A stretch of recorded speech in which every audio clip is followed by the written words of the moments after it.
So I know that you are oftentimes tapped to speak. I've heard some of them online. I love it. It's great. But I'm curious because recently you spoke on integrating human factor principles into security leadership practices. That was the title. So can you share a high level overview of what that entailed?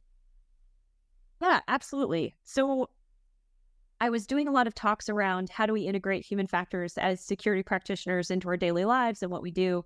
And what I found was that leadership would come to me after those meetings and say, "How can I integrate this into what I do? How can I talk to my teams about this? How can I change how I approach what I'm doing, based on human factors?" And so I took the approach of how do I teach leadership and executives about the type of burnout that people experience, the type of alert fatigue that a SOC might be dealing with, and how do you identify sort of those things about the people that you're working with, and not just the people that you're working with, but how many tools do you have in your environment? If you're running the budget and you're looking at how many tools you have in the environment, it could be good to go back and say, okay, we're spending X, Y, and Z on this, but is this impactful and working properly for the people that are using it? So I think it's just as much about taking the tooling back to the people and saying, is this working for you? Is it not working for you? Tell me why. And so that way it just sort of opens that discussion from the leadership angle too,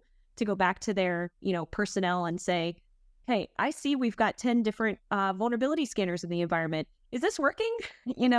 But I think it opens a dialogue. And that was really what the talk was about, was just sort of giving them the basics of, what is cognition, what's metacognition, what is perception, what is unconscious bias, and then how can you build that into the way that you work with your teams?